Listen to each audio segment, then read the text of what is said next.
Naam, leo ndugu zangu ni wapenzi wa kitabu cha Allah tabaraka wa taala, twa somo lingine, somo jepesi sana kuliko yale ambayo yamekwisha kutangulia. Awali ya yote nawasalimuni, assalamu alaikum wa rahmatullahi wa barakatuh. Ikiwa ni mara yako ya kwanza ndugu yangu kufungulia chaneli yetu, basi subscribe kwa kupata mfululizo vipindi jifunze Qur'ani kuanzia mustawa sufur na mambo mengine mazuri katika chaneli yetu pendwa ya ABS bin Salim. Lakini pia usahau kushare, kusambaza kwa watu ambao ni muhibbil Qur'an, watu ni kupenda kitabu cha Allah tabaraka wa taala. Usimsambazie mtu asipenda Qur'an, huenda akaitusi maneno mengine mabaya kama hivyo, lakini la kheri sambaza kwa watu ambao wanaipenda Qur'ani tukufu.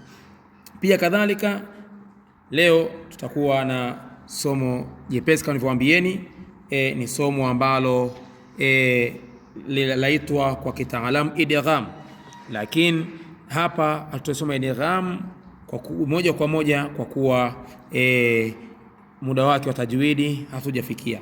Kwa sasa tutasoma tu juu, hatutazama sana ndani. Tutizame baadhi ya hurufi katika makharij al-huruf, pale pa kutokea hurufi. Kama mnakumbuka kule mwanzo katika halqa ya kwanza ya alif ba ta tuliweza kuashiria makharij al-huruf. Kwa hivyo kuna hurufi ambazo zinafanana katika makharij, zingine zinatoka makharij mamoya, zingine zipo makharij mamoya, zingine zinafanana, zingine za karibiana katika makharij.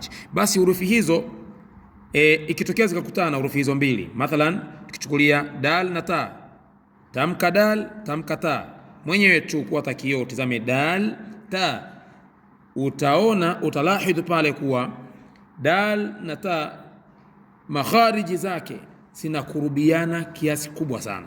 Kwa hivyo ikitokea dal ikawa na sukun na hurufi inayofuatia baada ya dal ambayo ni ta, ambao ta hii na dal zinakurubiana katika makhariji, na hii ta ikawa ni mutaharrika inafata kasra au dhamma, bas hii dal twaiondosha katika akili yetu.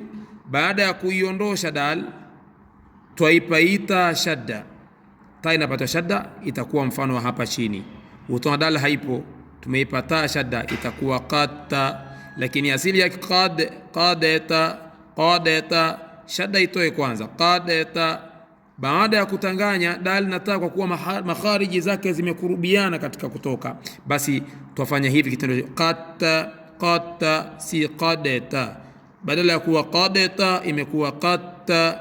Kadhalika watu, kadhalika idha, kulla, milla, alla, sawwa, awwa, ladda, lukka, halla, wawa, miwa, mayu, layu, ayu, miwu.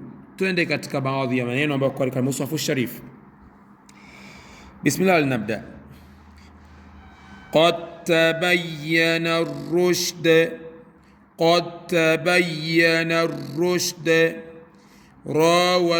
rawattuhu idh zalamu, ahattu yakul lahun min ladunka, asaw wa kanu آووا ونصروا من ورائهم من ينشأ لن يضر الله عما من نكث لن يؤخر الله من ولي min waliyin. Hivyo katika bakia al-amthila, cha kufanya mpenzi mfuatiliaji, chukua short clip katika Qur'ani yako Mushaf Sharif ndani ya kitabu, tutumie kwa WhatsApp kama wanaofanya ndugu zetu.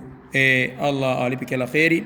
Na pia na wewe ambaye bado hujaanza kutuma clip zako, basi chukua short clip tutumie, tuweze kuona umefikia wapi ndugu zangu katika imani. Pia usisahau kutuma taaliq, wapi una mushkila, wapi una changamoto, tuweze kuna namna ya kuitatua.